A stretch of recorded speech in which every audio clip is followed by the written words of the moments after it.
All right. That should be that. Let me pull the mic around. Get that part set up. I think I already sent out a couple things. Let me open my one soda for the night. I'm doing good. I'm doing good. I'm back. I've been doing at least a mild workout every day, sometimes a heavier one for like the last 2 weeks. And I've gotten pretty good about my eating. It's a slow process, kind of phasing out a bunch of stuff and kind of getting back into my full rhythm and whatnot, keeping my blood sugar and everything under control. It's going to take me some time, but I am finally making leeway with it again like I used to. How are people doing? I know it is not Wednesday, but I got pretty bored. It's no more complicated than that. This weekend hit me different. See, originally this weekend I would have had my daughter, but I don't. We had to swap weekends because getting the school stuff together and everything, registration, it messes your whole schedule up. So we switched, and now I don't have her this weekend. And then on top of that, because I don't have her this weekend, I also, my wife ended up going to like a thing with her family, so don't have my wife. So then I thought maybe I would like hang out with some of the Fandom night crew or whatever, you know. I said, oh, well, this is like a perfect opportunity. And I downloaded a brand new video game, and I put up the link and everything for everybody to get on board and whatnot. And then I'm guessing everybody was busy or something, because I tried like 5 or 6 times, and I could not get anybody together. So that led to this and this, and here I am. That's what's going on. So I'm here. I did not expect to be here.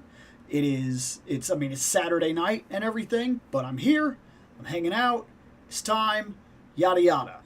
And now I'll wait till somebody asks some questions and whatnot as usual. But looks like we're already off to the races, so there's got to be somebody hanging out with us. There's at least 2 people, and we already got votes going in and everything. That's good. That's good news. All right. I'm going to put that over there, make it a little simpler.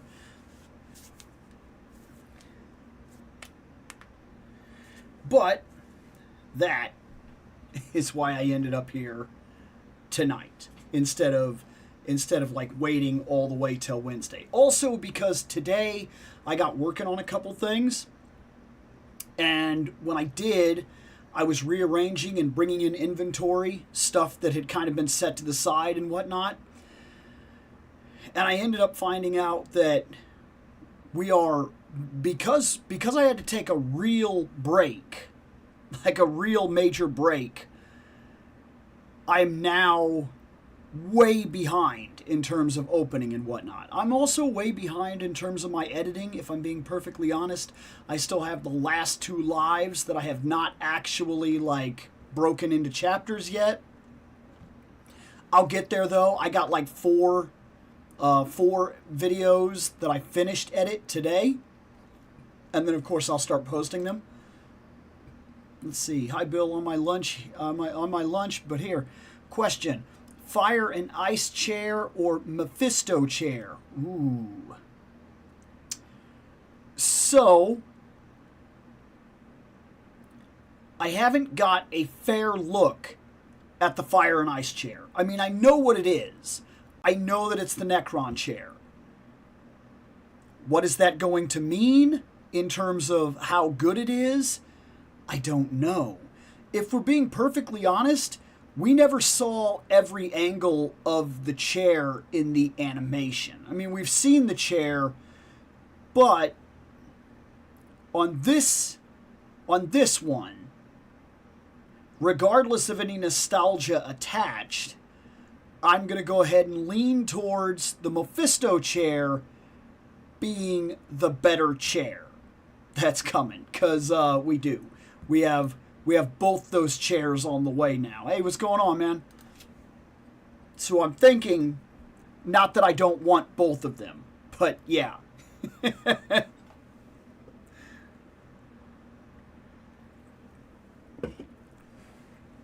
Yeah, I still haven't even cleared off my desk because I was working on something else today. So I mean, I've still got Thanos sitting over here. Like, let's see what's going on. Always like when you share a subject. Let's see.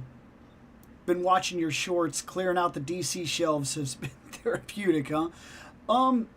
It was overdue, if you want the truth of it. I've just been kind of throwing things up there lately, because we do the episodes, and then I get done, and then I throw them up there, and then I basically have to go right to sleep, and then when I do finally get back in here, I'm editing and everything, and I haven't really had the free time, so like, the shelf got really out of whack. I kind of like to have some kind of structure to my collection, whether it be like X-Men and Avengers and yada yada, or something of that nature. And sometimes, if we're opening a lot of one specific thing, that can get really out of control. So yeah, I felt that it was time, and I was like, you know, if I'm going to do it, I may as well talk about it, because I am going to be removing items from the collection. In fact, let's see, there was 1, 2, 3, 4, yeah, hold on. 1, 2, 3, 4, 5, 6, 7, 8, 9. There was like nine figures that went off the DC shelf today when I did that. So, I mean, I definitely needed to talk about it. If I was going to remove that many items, I needed to kind of talk about some of the reasons why, and some of the figures that are on thin ice, like I've spent a little time with them. And while it was a really good thing when I got it, not everything that you get stays at the same level.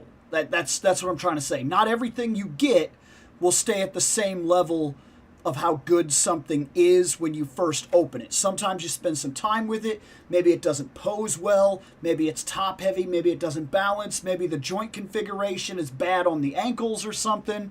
And like, I started discovering that with a couple of the figures. One that really disappoints me is the Nightfall Batman. His ankles are awful. Like, they're some of the worst ball joint ankles that I've seen in the entire McFarlane line. I don't know if he's just heavy or what, but they don't hold him. He constantly kind of leans forward or leans back. If I try to pose him, almost every time that I try to move him or pose him, his legs come off. It doesn't take a lot of effort either. That's something that's really been bothering me. I'm like, well, maybe I'll put him kind of down on like one knee and bring the other knee up and bring the guns back or something. Go for one of those, like, you know, where the two sides. I'm going to try to get one of those poses. And I move his legs, pop, oh crap. And then I put that leg back on. I'm like, well, maybe I'll try to make pop.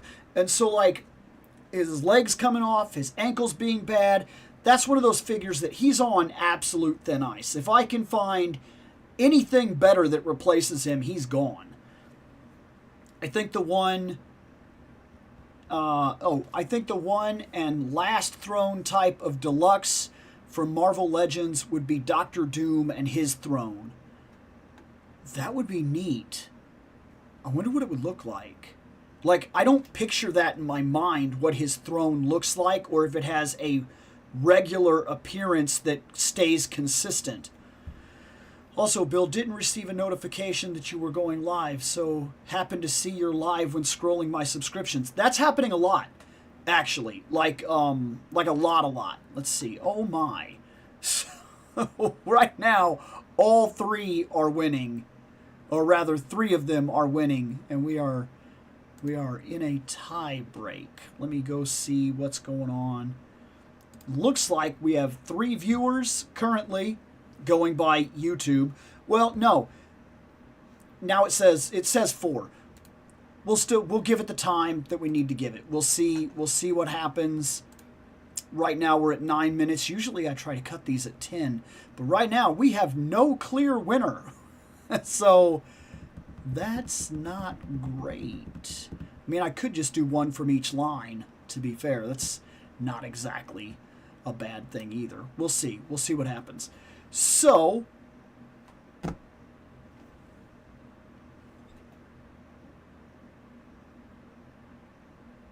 yeah.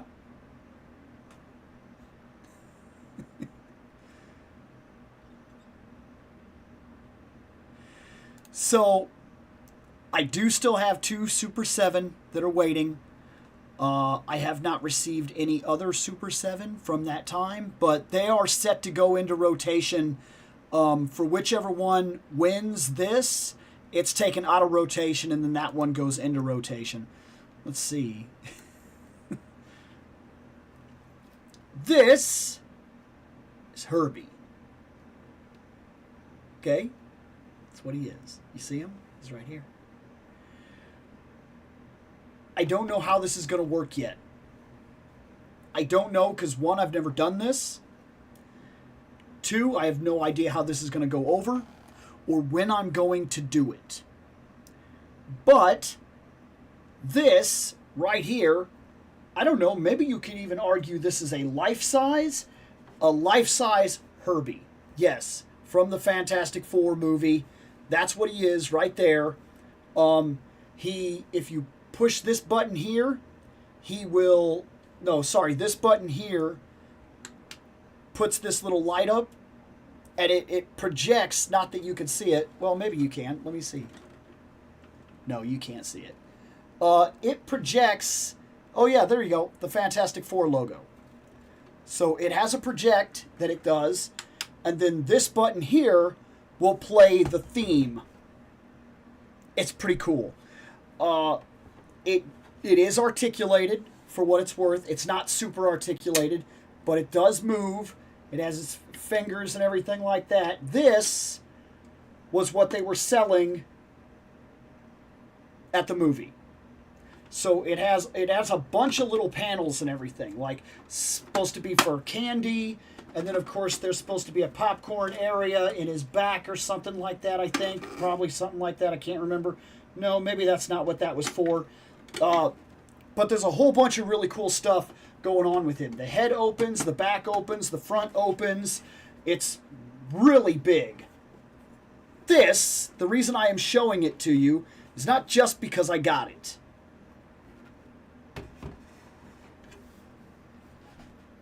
I got 2 of them. I got one to sit here in this room, and I got another, once I figure out how I'm going to do it, to give away. That's the reason there are 2. So I already got a box and everything to be able to ship it.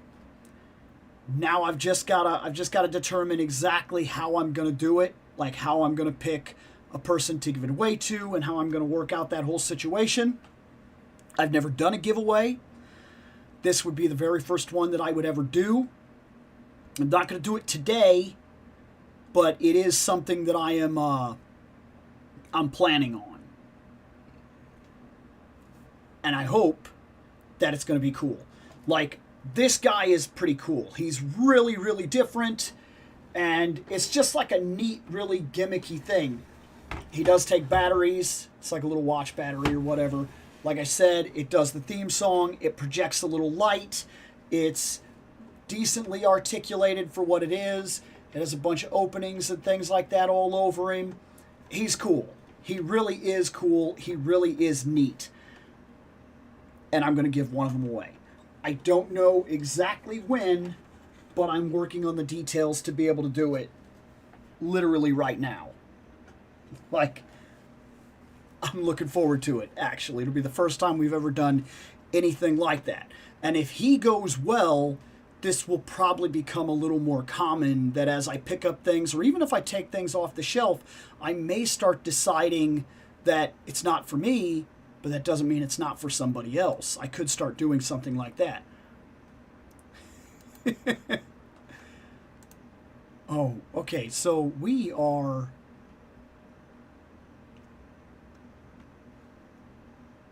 Origins, G.I. Joe, Marvel. We are not pulling ahead with a single one of these. People are set in what they want. So, I could do one of each. Okay, that's what we're going to do. Since they literally won 1-1-1, and there's not too much that I could do about it, I gave it time. We'll start with Motu. So, here we go.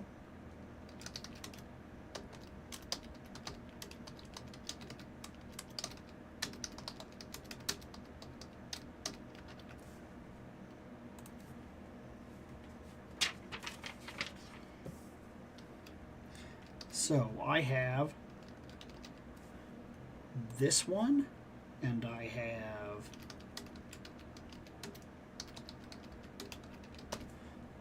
that.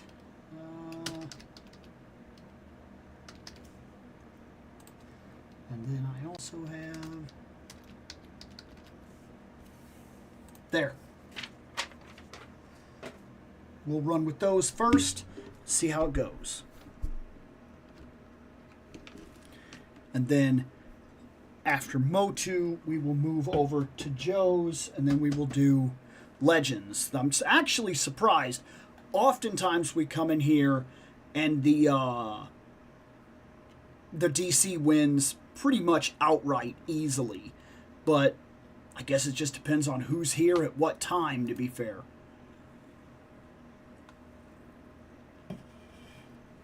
But we do have a decent amount of figures right now that are kind of sitting over to the side. Some that we really haven't voted on for a while.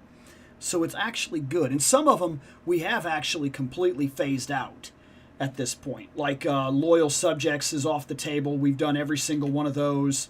And I don't know if I'll be buying another. I can't say that for sure. I guess it really just depends. But as it stands right now, I don't know that I'm overly... how am I trying to say this? I don't think I'm overly impressed. I think that their stuff is good, but I don't think that their stuff is like mind-blowing either. I think there's some real issues they could work out with their figures, while at the same time there's some really good stuff that I would kind of like them to keep doing. But I have a pretty hardcore Turtles rule, and I think that I've followed it through. I have the 4 Turtles. I think right now I'm looking for a really good April. Once I can put a really good April on the shelf, one that I feel works, one that I like, I may back off Turtles for a while and give some other collections some more serious thought. So I decided to do my best two-face impression and flipped a coin to choose on which Motu figure. Well, right now we're at 2 votes, 2 people. I think we're currently sitting at 3 people hanging out, so we are going to go ahead and call it Shirella 1. It's fine with me, because she's one that I've been actually looking forward to quite a bit. Gotta move that paper. There we go. Don't want to lose it. Okay. She should be a pretty easy open, to be fair, too. And I can't flip this one because she'll literally fall out. So, Shirella, Motu Origins. I couldn't flip her. If I would have thrown her in the air, this is just like a slip cover. I never opened her. I never moved her. It came this way. There wasn't even a piece of tape on this figure securing it at all. Sometimes the stuff you get from the online does this, and I don't know why. And sometimes it doesn't. Sometimes it's just packaged like any other figure. I can't figure out when they're making that decision and when they're not making that decision. This is, of course, from the new the Power of Grayskull line, which is kind of cool. It's a kickback to what Motu would have done had they not stopped when they stopped. And I think that's pretty cool. I think it's neat. I think it plays into the history of things. And we're also finally getting some characters that either A, we never got before, or B, were always kind of intended, and everybody knows about them, but they never really got fleshed out. And I think that's neat. I absolutely love the design of this character. I think this is fantastic. That works very, very well. If you know me, like in terms of, I've talked about this before, when I play online, there are a couple things that I do with my characters. One, I go like redhead or nearing redhead on the brunette side, and I usually am an archer or a frontline sword fighter, and those are the two things that I normally play as. So this really fits big time. I like barbarian aesthetic, that's perfect. I like red brown hair, that's perfect. I like bows, arrows, archery characters, that's perfect. Everything about her, I knew instantly this was a figure I wanted, without a doubt. This was one that the second she was announced, I was on there within the first minute to buy her, which was pointless. Look, I still very much love Motu. I like Motu Origins. I prefer Masterverse, if we're being perfectly honest, but I have noticed that for whatever reason, Motu is slowing down. It's undeniably slowing down. Now, I'm not over here telling you that the line is dying. I'm not here to tell you stupid stuff like, oh, it's dying, it's not going to make it another year, or try any stupid crap like that. No. But I am telling you that one of two things, there's only two possibilities really. One, they are currently overproducing because originally it felt like they were underproducing. Or two, their brand is slowly losing steam in terms of how many people were buying it. And now, all these things that were coming out, these were selling out. You remember, these were hitting the store, the online and whatnot, and they were selling out in like under 3 minutes. Like, remember things like Frogmonger? Remember things like Grizzlor? Remember things like Wondar, where they had to go in and literally do made for order, they had to do made to orders because nobody could get their stuff. Like, people were like, I don't understand how, like, they're messing everything up, and like people were really mad about it because nobody could get anything, it seemed. I was pretty lucky. I got every single figure I shot for. Every single one that I ever went for, I got lucky. I got in within the first minute or so, and I got it.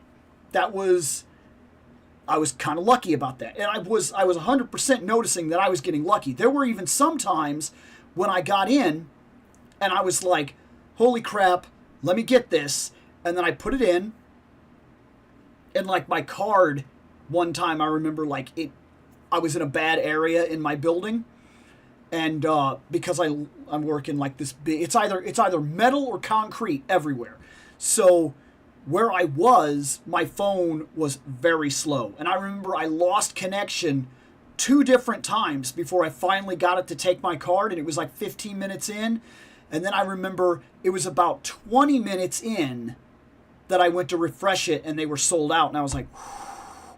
I can't remember what figure that was, but I know I came real close on that one. Now, there's no rush at all. Like, now they announce a character like this. I even thought she was going to go.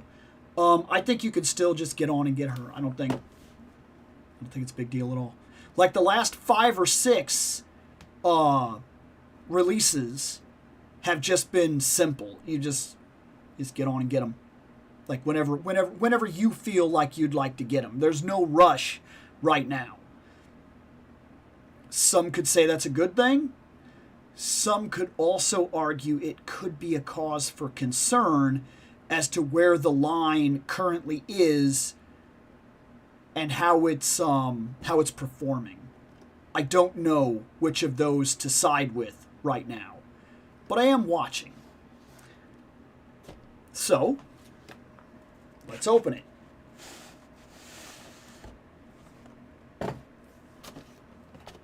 There, that was hard. I do like this. It comes with like this old like weapons box thing. This is actually pretty cool. I don't love this. I think it's just that whomever was supposed to put that in there didn't put it in there great. I don't think that it's terrible. if I was super concerned about this, I'd probably be mad. I'm not. I mean, it's still going to be readable, but it is kind of, it's like really bent up, and the corner of it is really mashed and everything. It was not put in there wonderfully. So I guess they're lucky that they sent it to me, because I'm not that concerned about it. But I know people that would have flipped out over that. Some people really care about, like, keeping their stuff exactly how it is supposed to be, or how they want it to be, or whatever. Nope. I was hoping this would be a simple thing. It is not. She's, of course, tied in there. So let me open her and we'll talk about her.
Well,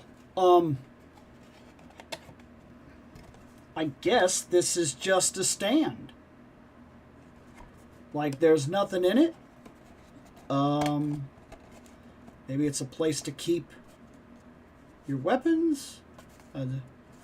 This is a weird thing to pack in to increase the size of the package and, like, not be anything.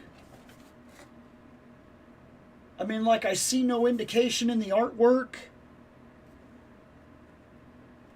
Maybe in the mini comic there's a reason. I don't know. But I got a box. Came with the box. I mean, cool? I don't know. I don't get it. Like, this really throws me off. Like, there's a thing here that's neat.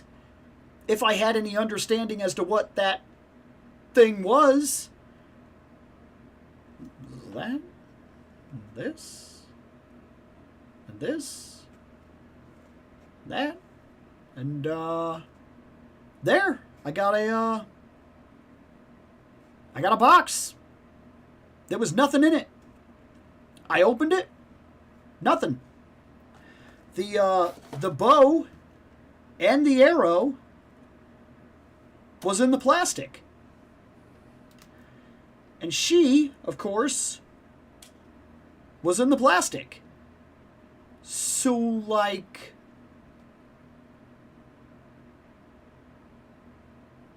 I got a box.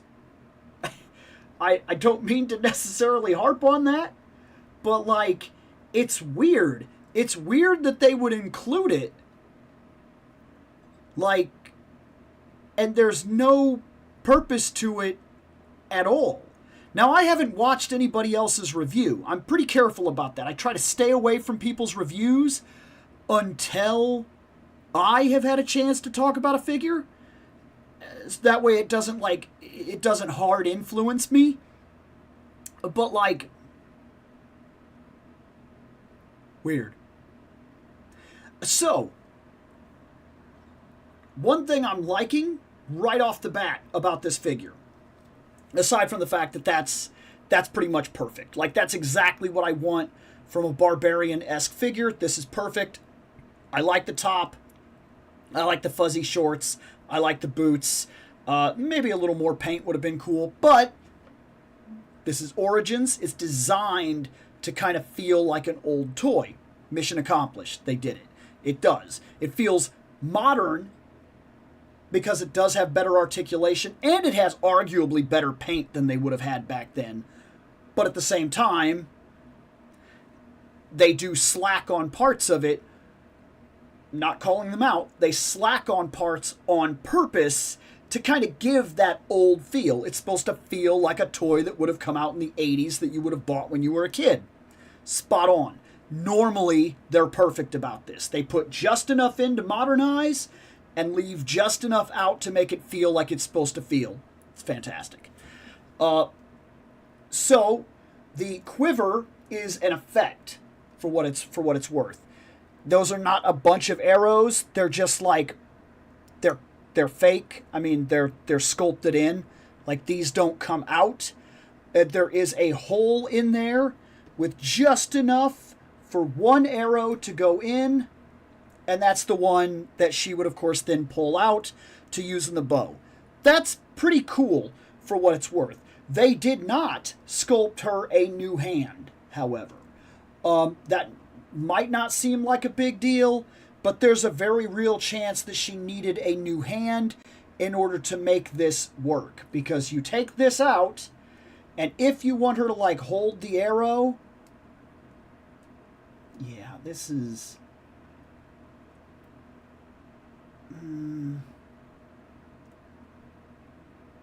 Can I get it?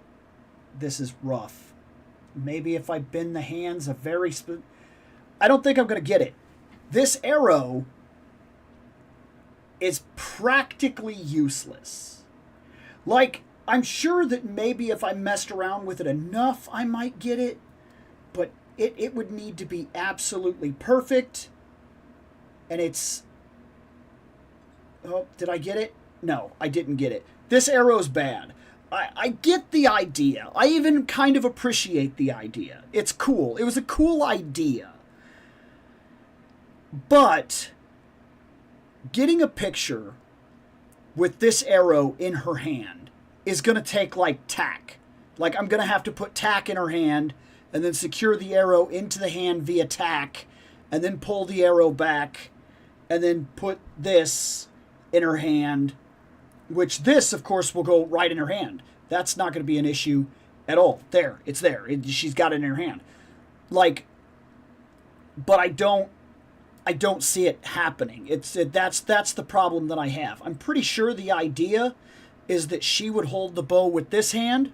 Maybe I am wrong, but I feel like she would be taking the arrows out of here. Or would she reach over? Would you reach over and take an arrow out? Or would you reach down and take an arrow out? I don't know in terms of her. It looks like, by the looks of it, it's this hand. This is the hand that should be holding the bow. So she is left-handed in terms of where she holds the bow. In terms of her draw hand, that looks like it's the right. It's cool. Most of the time, just to give them their out, okay? Most archery characters in most figures, when you include arrows, they're pointless. Most figures either do not have the hand to actually hold the arrow, or two, they don't have the movement to actually hold the arrow convincingly. Like, they may be able to hold the arrow, but they can't, like, move in a way that makes it believable. Or three, you do have the arrow and you do have the bow, but using it will damage the bow. And that's a real thing too. In fact, it happens with Darkwolf from Frazetta Icons. He has an actual bow with an actual pull string. Like, there's an actual wire on it, and it can actually pull. He can actually do it. He has the fingers to actually hold the arrow, and he can actually pull the bow back, and he can do that. But when he does it, it actually pulls the wire and forces the bow to move, and it causes damage that then makes that figure, like the bow, the next time you go to use the bow, it's like bent, and that wire gets loose, and then it starts hanging, and you've got to like try to play with it where you like wrap it around the top again. So you like take it and you pull it up and you wrap it up, and then you kind of recreate the tension. But you can only do that so many times before you've caused a problem where now the bow is like too bent in. Arrow characters, when it comes to figures, they're rough. It's always a give and take as to what you're going to get out of it. Like with her, this arrow's ridiculous. But the bow is just a simple plastic, and you could very much set her in a way where she can hold the bow down like this, and she can bring her hand out or something, and she could very much get into a stance where she's kind of pulling said arrow back. Maybe not. So there's this. It kind of.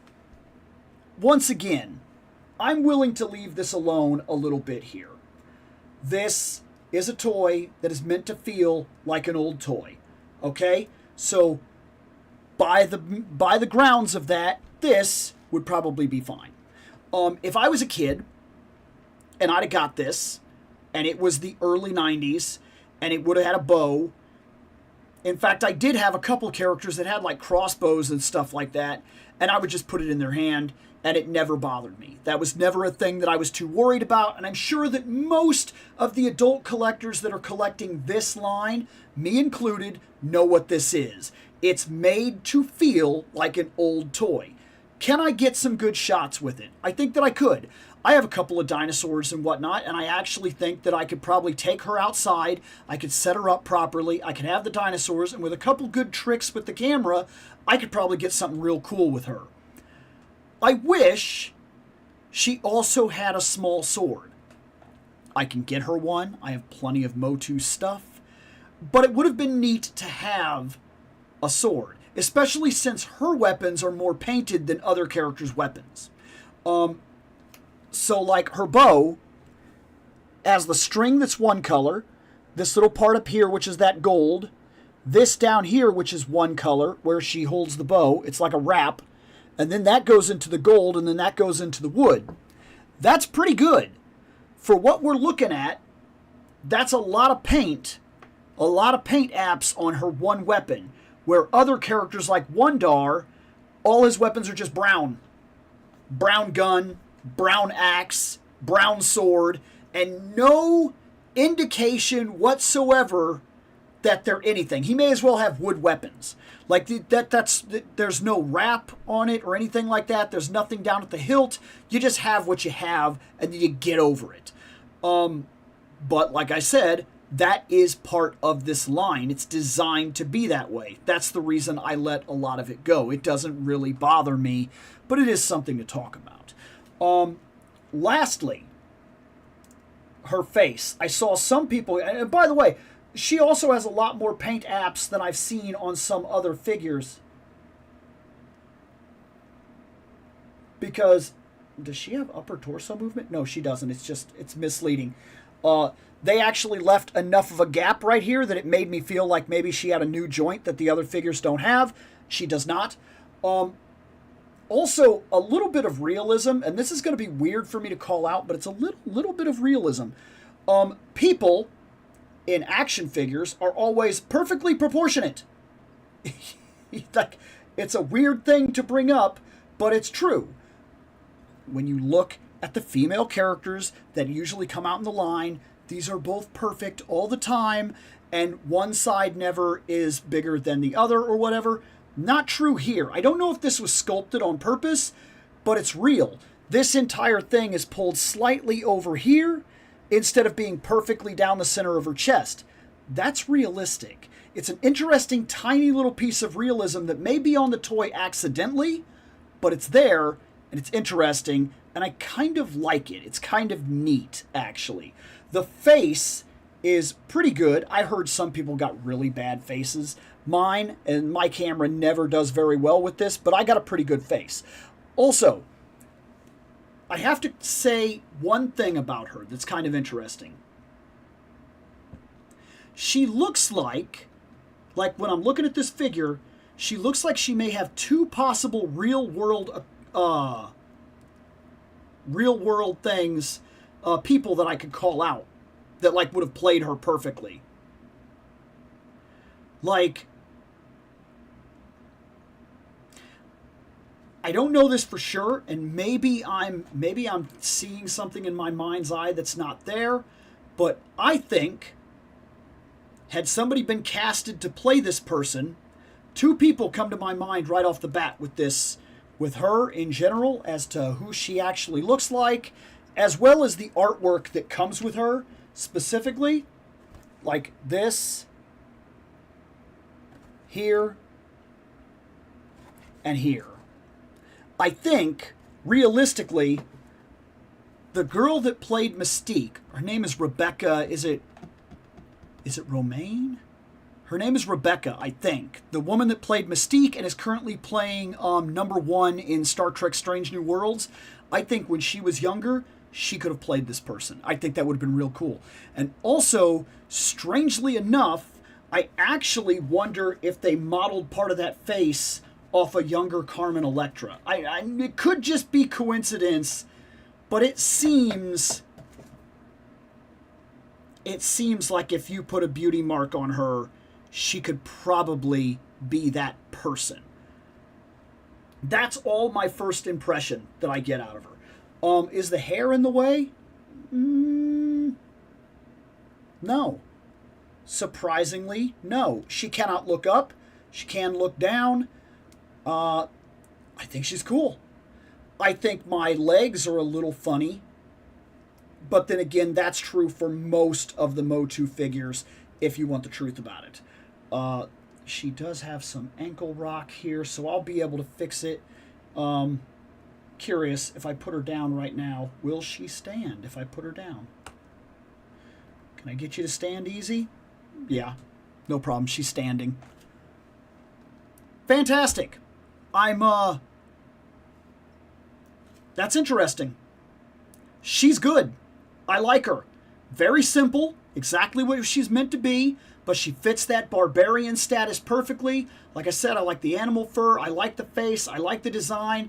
It would have been cool if they would have went out of their way to sculpt a little more muscle and ab work onto her, as opposed to some of the other females in the line, because you could see that she seems like she must have strong legs and everything. She just appears to me in the artwork like she's probably strong. Like, look at that. She has like abs in the artwork.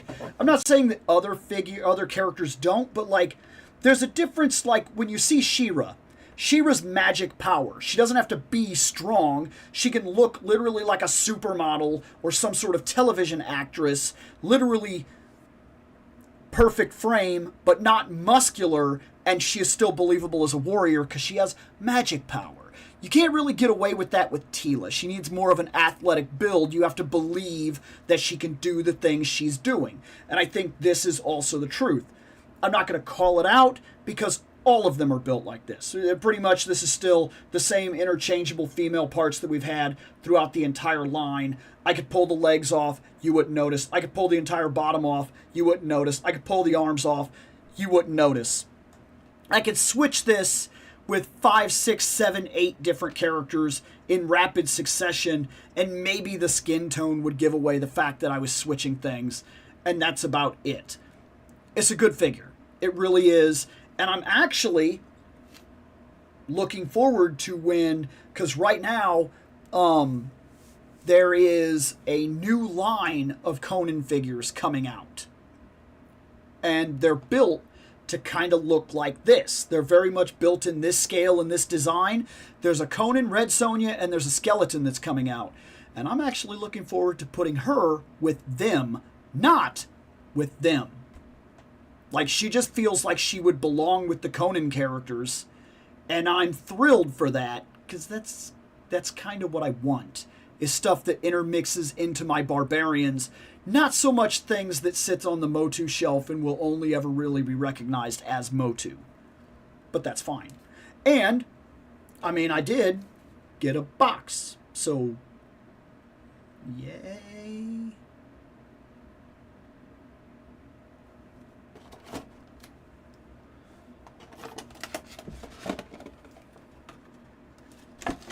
Okay, let me put this arrow in her quiver, even though it's kind of pointless. There, it's in the quiver. I didn't really mention it, but I kind of like this belt thing that she's wearing. I like that it has like the little pouch and everything. She's just so cool. She's very well for exactly what she's supposed to be. Put all this back. And I'll get rid of it. Okay. There was probably a lot.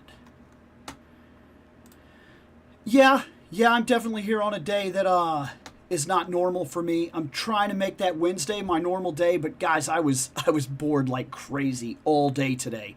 So I finally was like, maybe I can just get a couple people in and do this. My comic also came that way. Well, that's good to know. So I guess I'm not actually thrilled that people are getting damaged stuff. That's not cool at all. But I mean, like I said, it doesn't affect me very much, but I'm sure some people are not happy about it. So on our next line, we have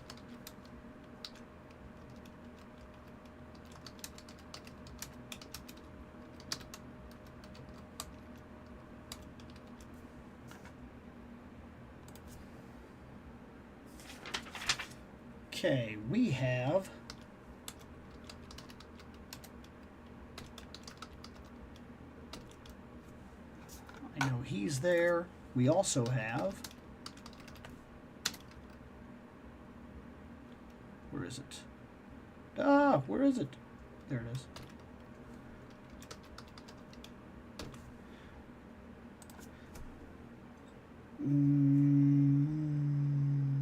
We'll put that.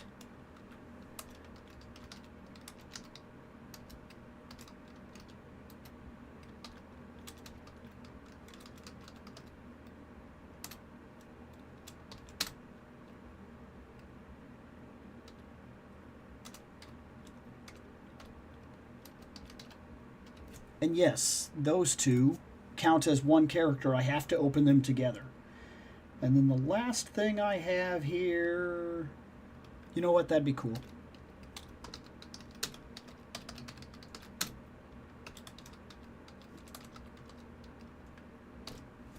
There, that should get that running while we do some talking here. Okay, so let's see here. Let's go up, figure out what's going on here. So these hangouts seem to be more talk than actual showing figs. Depending on the situation, depending on what we get talking about, yes, sometimes this is very true. The hangouts are, you vote on the figures. I mean, you've been here a couple times, but just in case somebody's in here that's never been a part of these, you vote on the figures, I open them, I give my first impressions on the figures, and I talk about fandom-wise, as appropriate to my life, why I would care to buy these things in the first place and what they mean to me in general. And that's pretty much how all of these work. And sometimes, depending on what conversation we get into, because of the figures, well, then that's where we're going. Sometimes it works very well, sometimes it doesn't. Let's see.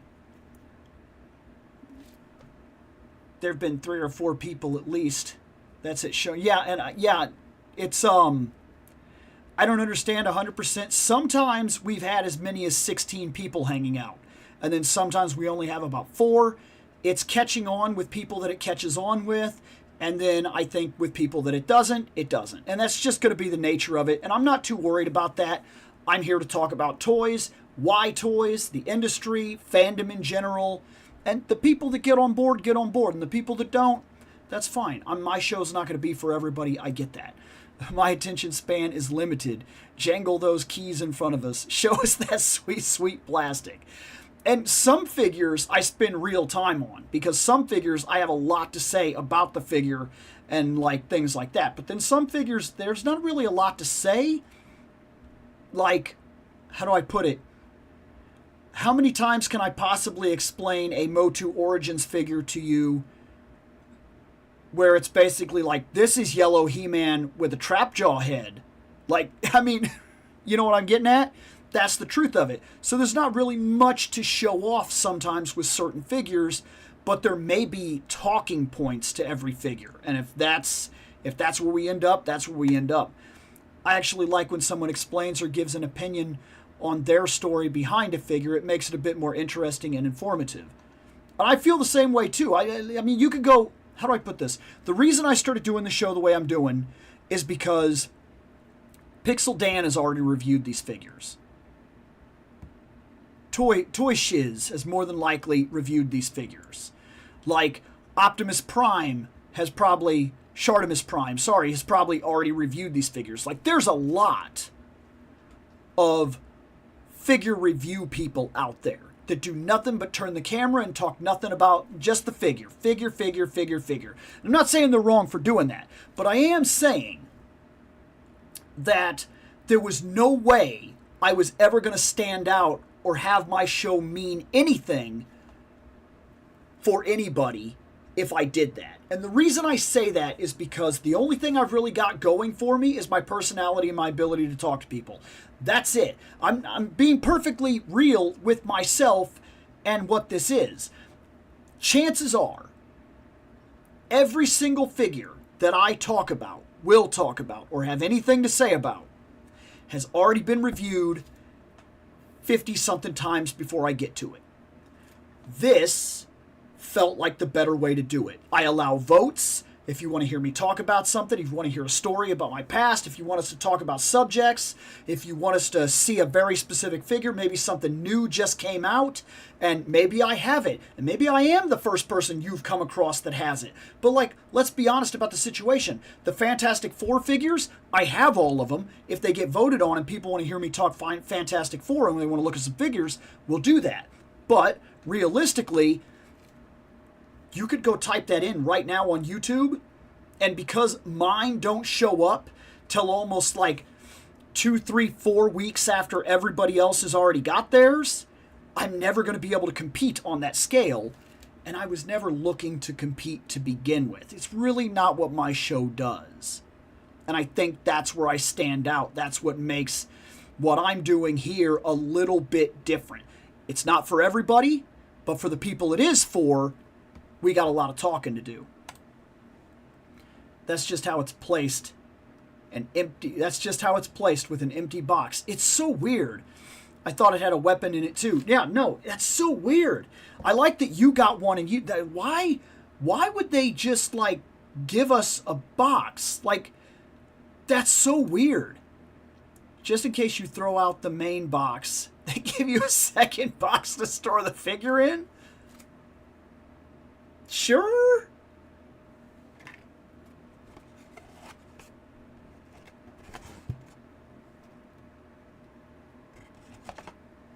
No. I mean, she does fit perfectly. I mean, so... yeah?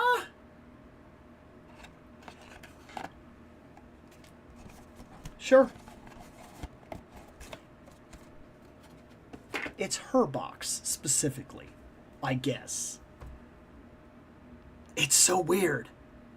It's cool. I'll put some weapons and stuff in it, like store some Motu weapons and stuff in it and put it on the shelf, but like, it is really bizarre to me. So either you got scammed, was a fluke, or just always meant to be that way. I have no idea what this is. It's fantastic. Ah, he said it. He said the thing. All arrow accessories should be attached to the bow somehow at minimum. And I can agree with that. It is kind of weird that like most of the time bow accessories are practically unusable with most figures. Like, it's weird. Hey, what's going on, man? Okay, we're 6 minutes, and so far, Beachhead and Jinx are winning. That'll be I can finally tell that story. If they win, there's a reason they have to be open together. There's a story I've been meaning to tell since I started talking G.I. Joe. Like, since the second video ever that I've done, I've wanted to talk about this, and I haven't had a reason because their stuff hasn't come up. Hey, Bill, I don't know if you care all that much about rumors or leaks, but we collectors waiting on a 97 Beast might be in luck next year. I am waiting for a Beast. I'm waiting for a Beast, period, because I dropped out of Marvel Legends for a while and came back in, and then I was occupied with other things and missed Beast. So I don't have a Beast at all. But since I really like what they're doing with the X-Men 97 stuff, because one, I grew up on the cartoon, I like it a lot, and two, I really enjoy the X-Men 97 aesthetic in general, because it does look very close to the actual cartoon. I love that. I think that's very fun. I think that's cool. I like to have them on my shelf for that purpose. That alone says to me, please give me Beast. And I passed on Secret Wars Brown Suit Wolverine. Then I saw that there's my favorite Storm ever, as well as Brown Suit Wolverine coming out in a 2-pack. I want that. I want that. That will upgrade my Brown Suit Wolverine and give me the Storm I want on my shelf. Because yes, my favorite Storm ever is the original first costume. I think that costume is phenomenal. It's so good. My second favorite is, of course, the one that I grew up with, the white suit with the big wings and everything, when she had the really long hair. I like that. My third favorite is Mohawk Storm. 80s leather jacket, Mohawk. That's so sick. I think it's so cool. Those are my three favorite Storms that they've ever done. Hey, what's going on, man? How you doing? Oh my. Oh, people are talking. Okay. Actress lookalikes. Yes. Rebecca Romaine. So, yes, you are on the money. She'll be coming back in Avengers Doomsday. And fun fact, she played in another Marvel movie from the 2000s. Not a big role, but it was a role nonetheless. I adore her. I adore her because she put that character first. She really did. She was tormented. That makeup is not easy to wear. I know that. First off, you have to be in fantastic shape to even wear that makeup. Second, the effect is unbelievably good. Third, she sold it every time. She never looked uncomfortable and never went out of her way to be less and less and less Mystique. She was Mystique all three movies that she played in, and she was very blatantly Mystique. It was always done fantastically well. Will we see her get back in that makeup? Ooh, I don't know. She's still fantastic, but she is getting older. I don't know if we would see that. I think that they're probably going to alter that a little bit. And not that they shouldn't, but I'm just saying.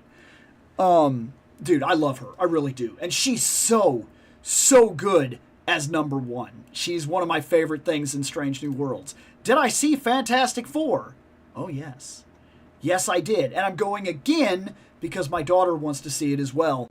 And because of circumstances, she was off with her mom, and all the guys were like, we're going right now. And I'm like, crap, I can't not go. So then I went, and so now I've got tickets set so that I can see it with my daughter, just me and her soon too. So I'm going back to see it again. I loved it. Hey, what's going on, man? And yes, Saturday night. I was today years old when I found out that Mr. Fantastic was not Reed being an egotistical bee, and fantastic back then meant weird or creep.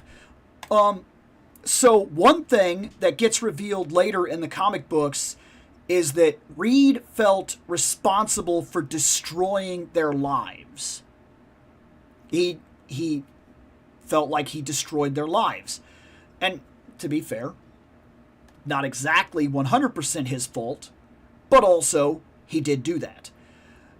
One of the things he did to make up for it when he's putting his kid down for the night, he's actually talking, and he says, I ruined their lives, so I replaced their lives with something that I felt they would appreciate, that it would be greater.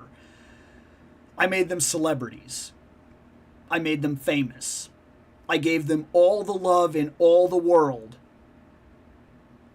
because I ruined everything that they had before. And I always thought that was so cool when they revealed that the reason they became what they are, the reason he pushed this idea and got involved with media and started talking to different things, and they were very public superheroes. Their identities were out there. They didn't play like a superhero game. They could have come back, and the only person they would have had to worry about realistically would have been the Thing. He's the only person that looks different. They could have told basically nobody and just tried to work with the Thing and try to figure out a way to help him, but they didn't do that. He gave them a different life. It's a really cool idea, a turn on the whole Fantastic Four that's just absolutely beautiful. And Beachhead and Jinx have won.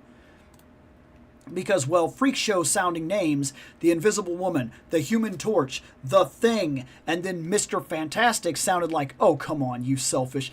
But it does actually have a reason. If you're going to catch the public eye and be a spectacle, he needed ridiculous, catchy names and things like that. He turned everybody into a spectacle and made their lives fantastical so that people would not be afraid of them, and so that they could live out some sort of semblance of happiness from that point forward while he tried to find a way to help them.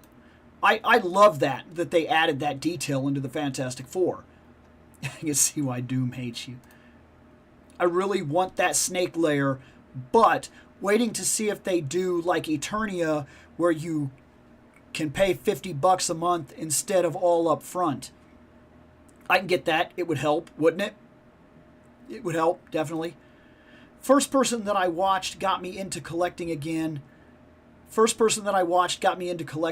is the great Glenn Webb, R.I.P. I get that. And it's cool when you connect with somebody like that, but then it's not cool. I mean, it's not cool for anybody to die. You get what I'm talking about. Shartimus Prime, Pixel Dan, is it bad that I've never heard about these names before and I watch toy reviews? I'm not going to say it's bad, but kind of. Like, Pixel Dan is kind of the godfather of toy tubers. Like, he's pretty much like the name that made it a regular thing. He kind of, like an entire community kind of built up around him specific and then branched off of him. So it is kind of weird that you wouldn't have at least stumbled upon him by accident. You're better than all of them. I love your praise, but I can't necessarily tell myself that that's a truth. Could you do a side-by-side with Nightfall Batman, Digital Soups, and Wonder Woman if you have it? I don't. I have Nightfall Batman. I have both versions. I have, if you're talking about the digital, the Silver Age Superman, I have that. I do not have Wonder Woman. I have tried over and over to get her. I will not pay nearly $200 for that figure. And he will not re-release that sculpt.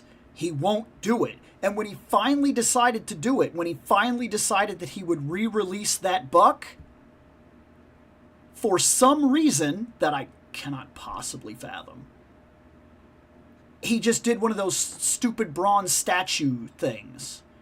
I don't get why. I can't figure it out. It makes no sense. But for the sake of, I will make a note and do a short for the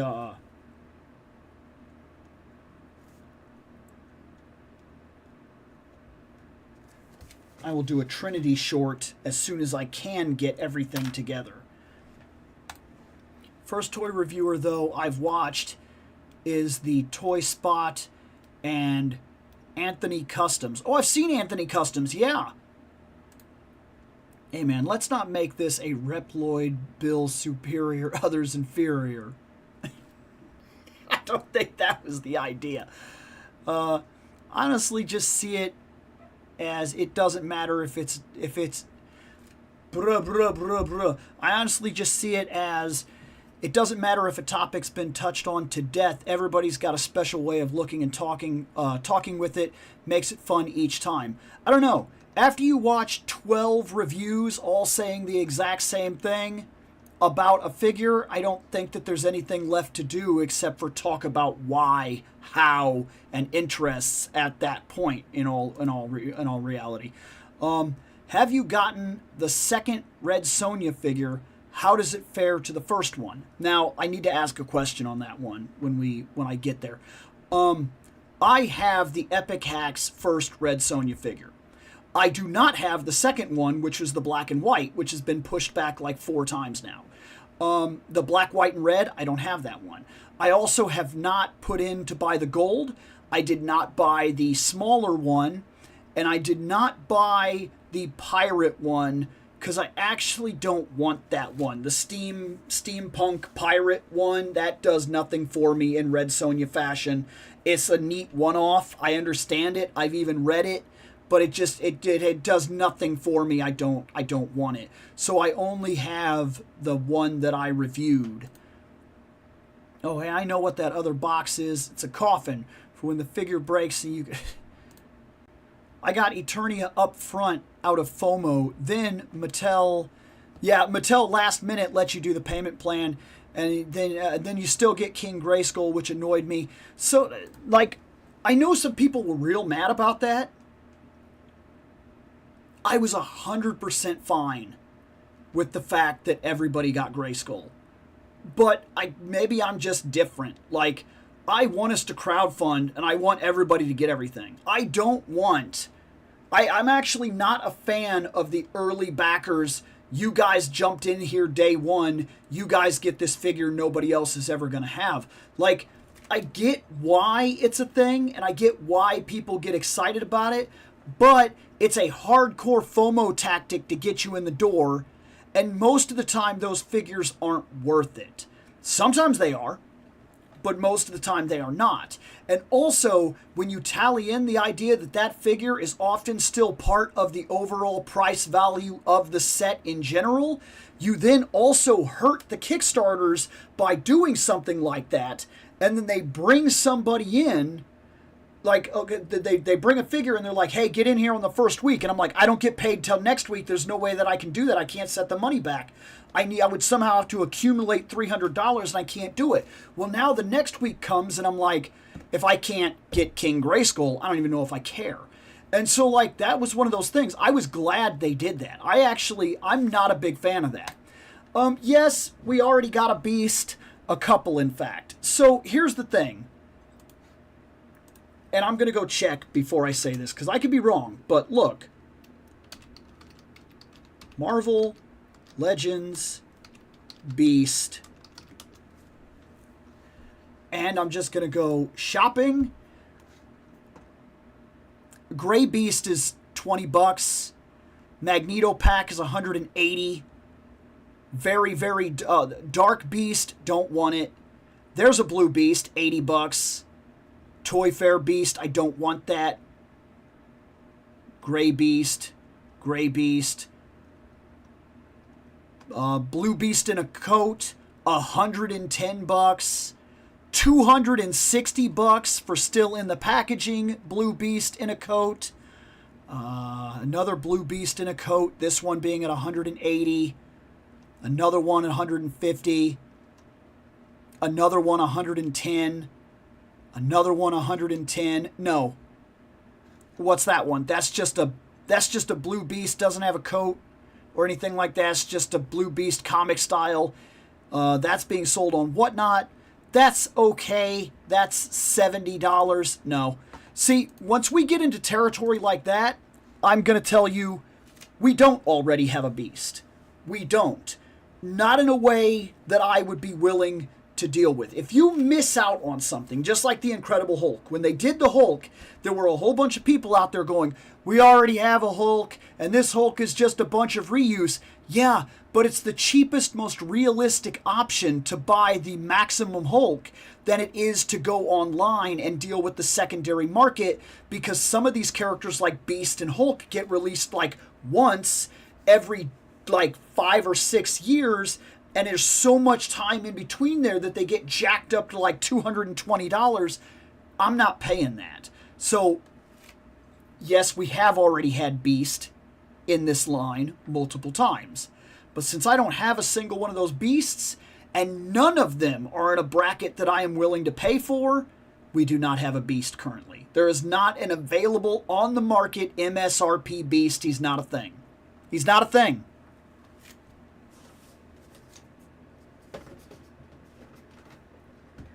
What's that?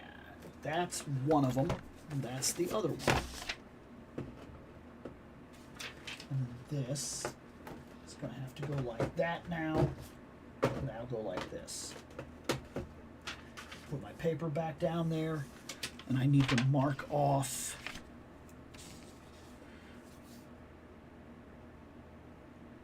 We did this, so that's off the list. Make sure that I actually formatted my other list so we don't actually have that again. There. I'm trying to keep lists to make some of the votes work easier.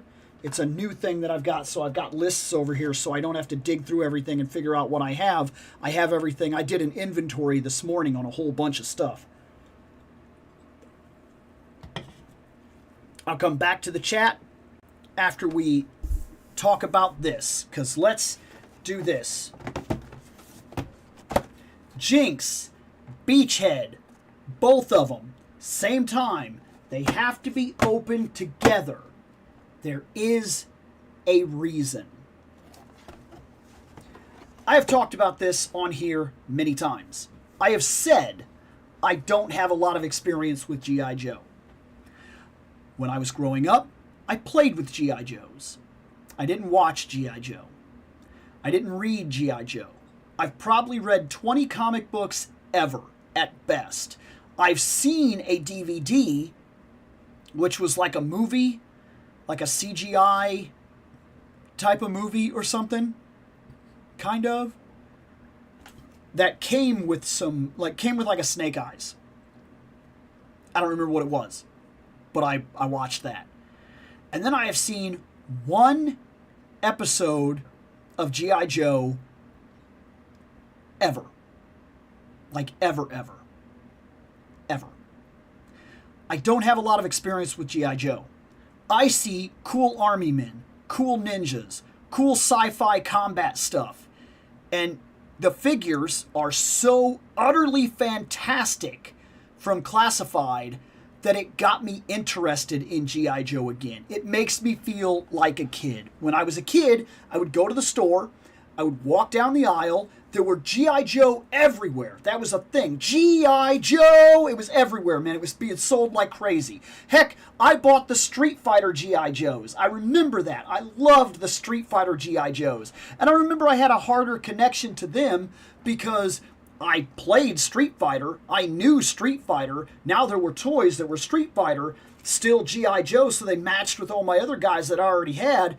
Oh, it was fantastic. I even had a couple Jean-Claude Van Damme toys that were also G.I. Joes.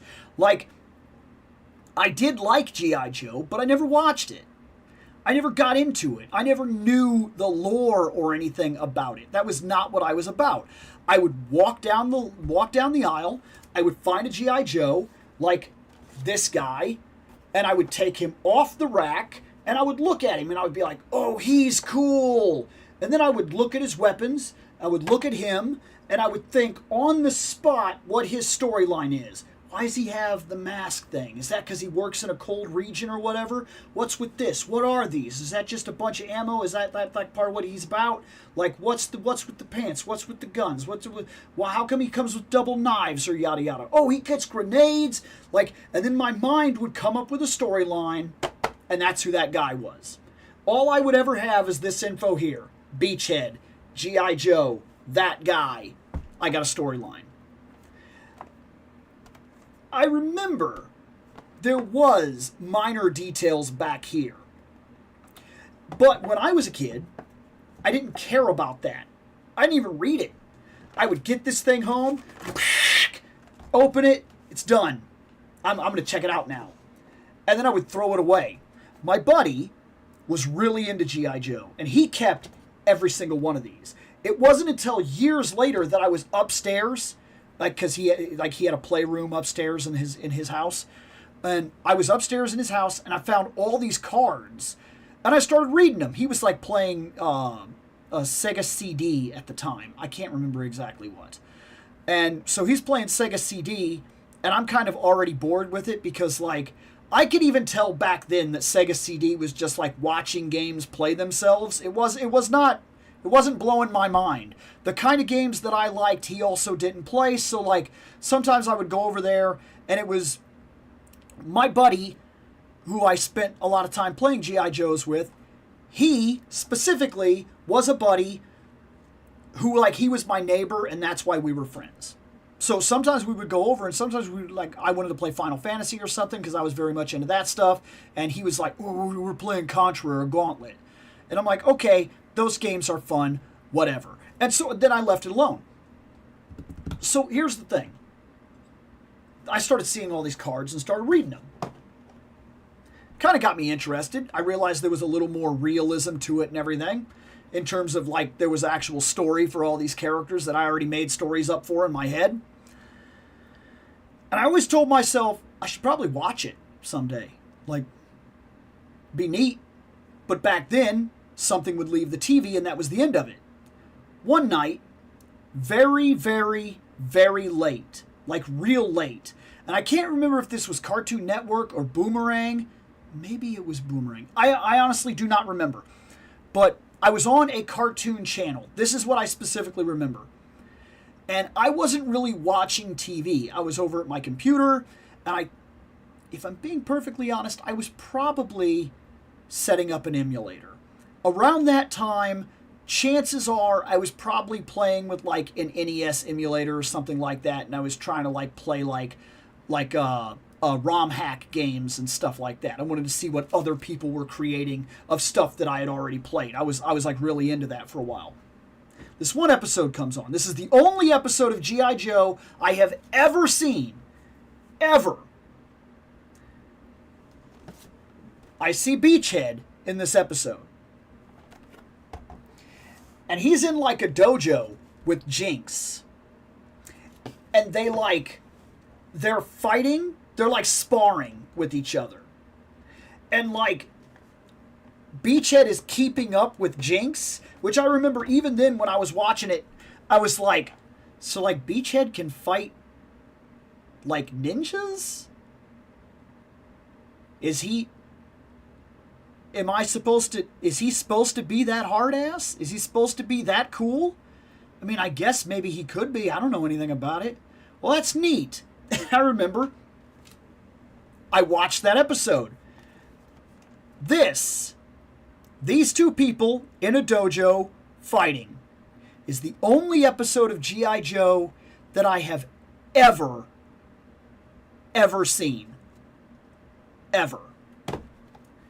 That will change soon. I did buy the entire collection of G.I. Joe 80s cartoon. It was at Walmart. I said, oh, I've never seen it. I've always told myself I'm going to see it. $40? That's not really that bad. Sure, I bought it. It is downstairs right now. It is, the way I handle my stuff is below my TV. There's a rack, and on that rack, I put a queue of everything that I am currently watching.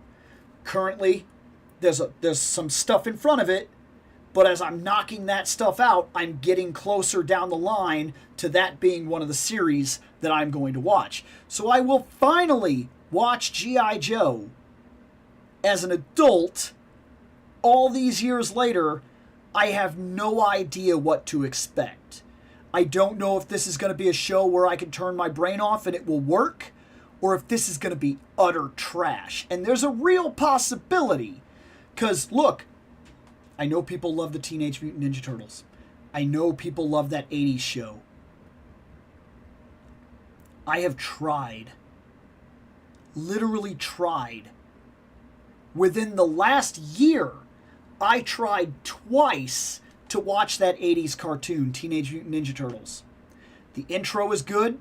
The first 6 episodes are good. And after that, every episode feels like a chore to me.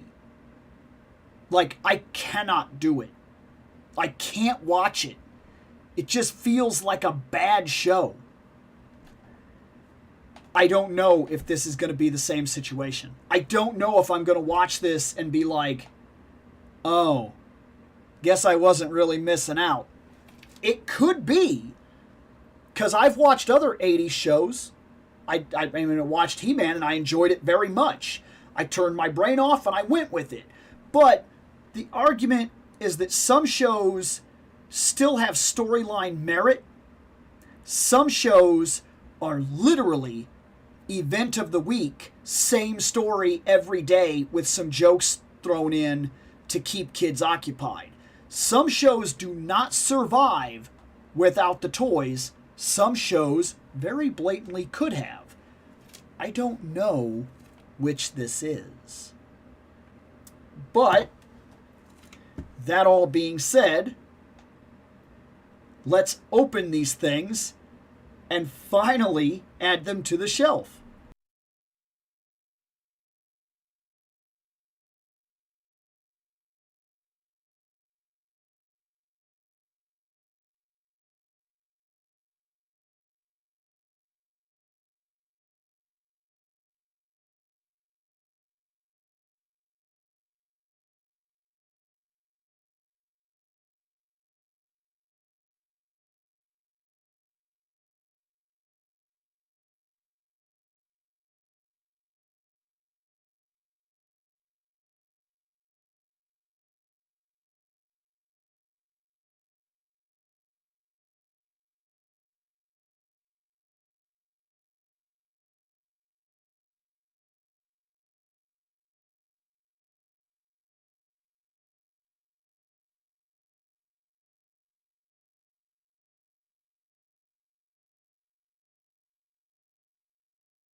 Okay, whew, that was a lot.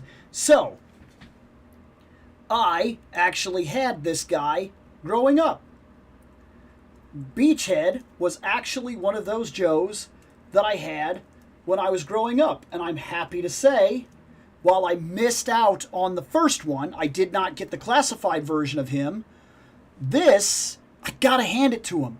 They do a phenomenal job of taking exactly what we had as a kid and giving it to you at a new scale with modern articulation. I mean, this is it. I had this guy. Like, this kind of feels wild, if you want the truth of it. It's like holding an old toy in my hand, but it's not that toy at all. And he looks great, by the way. Like, everything about him looks good. The coloring looks good. The detailing looks good. Like, the denim type of feel looks good. The fact that this is very much a different kind of material, you can tell. There's like a stitching right there. I love that the way this is done. I love that this vest is actually a part that's like on him. It's like over the top of it, and then that really adds to like the way that it feels in general, because there's like an armor type thing. There's his backpack. Very solid, very cool. I've always said this. There's something about Joes where they like feel naked if you don't get a backpack. Like, something feels wrong when they don't have one.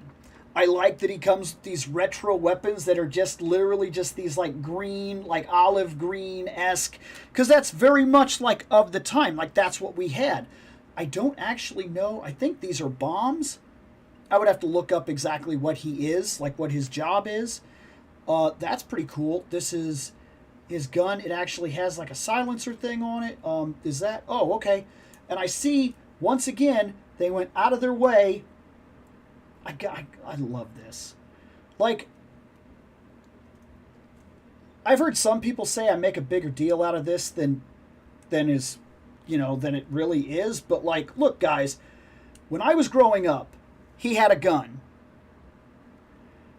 but he didn't. Like, you couldn't take it out. Like, there were so many people that had like a handgun or a grenade or something that was attached to them, but they didn't. It wasn't actually there. You couldn't do anything with it.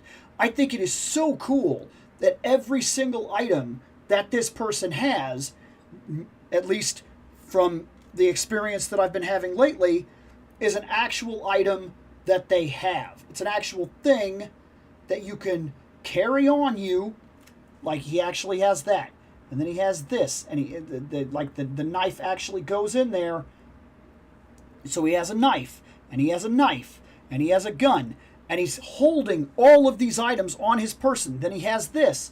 I don't see anything on this bag that would allow him to hold his 2 grenades, because he does come with these 2 grenades. And then he comes with this bag that you could easily just sling over his shoulder or whatever. And then, of course, he has this, and then he has this. And I'm going to put this on him because I want this old gun. I want this, like, old gun that is not, like, a real thing. Because, like, it's because it's, like, olive green. That's what I mean by it's not a real thing. Oh, no. Well, I dropped it. And yeah. Oh, wow, I really dropped it. I don't know where it went. I'll find it later. So, his hand is giving me a lot of trouble. So we're going to switch to this gun just for the sake of his trigger finger will not... There. Did I get it? His hand is giving me more problems than I've had with probably any other Joe, and I have no idea why. I may have to heat this up. I may have to cut into that finger. I don't think that his hand came out right, because I'm having a lot of trouble that I don't feel that I should have. But there he is. I'm happy with him. He really doesn't bother me. I'll have to look around for that gun. I dropped it. It had to have fell over here by my inventory stack.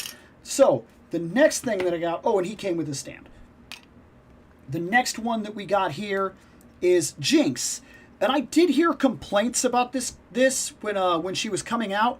I heard people had problems with the tattoo, and people did not like that her arms were uncovered, and that we had like an update to Jinx. That they were mad that it wasn't exactly what they grew up with.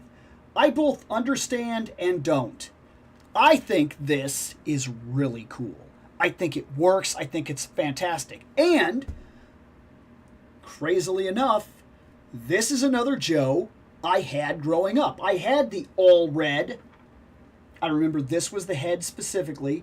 So this was the head and all of this was red. She was a full red clad ninja with this head. And I'm going to be honest with you. I like this better. This has so much personality. That tattoo, that's personality. And that's tough, man. That's so cool. About right here. I really like that. And it's really intricate, too. There's a lot of flower and everything like that. And like the wind design and everything that's on there. I think that's fantastic. I like that this hangs. This probably could have been split. I would have preferred if it was 2. But it's 1, and it's on there regardless. I do like that they gave us a classic head for it, so you can kind of make it close to the retro design. I really like the sword. I like that the sword goes on her back like this, and it fits very well, and that's absolutely perfect. It sheathes and everything, and they did a lot of detail on this blade. Not that I can show it off on this camera, but they did a lot of detail on that blade. She's fine. Like, I have no reason to dislike anything that I have seen from this figure so far. Like, I know some people feel a certain way about it. I am seeing this. I don't know if they drew shadows on her or if that's just supposed to be the actual color of her uniform. That way, I remember she was all red. And I'm sure if they do a classic variant design, like a retro card back of her, that we will only get this head and things like that. But I also really like this, that she got this blindfold headband thing. I actually think that is a really cool effect. And I just like it a lot. I just think it's really, really cool. You could pull it down. And then she kind of gives off Kenji vibes. Is it Kenji from Mortal Kombat? I really like that. I think that's really cool. I just think it's fantastic. Like, I do not have the problems that other people seem to have when they get into this line. Like, to me, G.I. Joe Classified is a complete redesign from the ground up of G.I. Joe toys that we grew up with. Modernized and reconceptualized. And I'm fine with that. And the retro card backs are the ones that we grew up with, completely realized. And if they want to keep releasing them like that, for me, on a personal level, I'm all for it. 100% I am game. I think that's exactly how this line should continue. And as for me, I'm going to put her on the shelf like this. I do like this, and I'll probably use it in a couple of images here and there, but this is sick. This is so cool. I really love this. Okay, let's go back to the chats here. Probably there was a lot of stuff here. Let's see. I wanted Cobra Commander, because Shane's voice Cobra, but now I am intrigued. Oh, and yes, it's not your bad. It's, you got in here, we were talking about Beast. That's exactly what you thought was going on. There's nothing wrong with you saying that's exactly what you thought was going on. Hey, Bill, did you see the TMNT Hello Kitty crossover for McDonald's Happy Meal toys? I'm not into Hello Kitty, but I'm a TMNT collector and going to try to get all of them. Don't judge me for the Hello Kitty toys. I have not. Until you just said something, I had no idea that was a thing. And yes, that might be a fair comment, is swimsuit storm. That, if that's a normal saying, you are the first person I've heard say it, and it makes perfect sense. Yes, my favorite costume is the swimsuit. Yes. Oh, right, Rebecca was Joan and Thomas Jane Punisher. Oh! You're right. Yeah.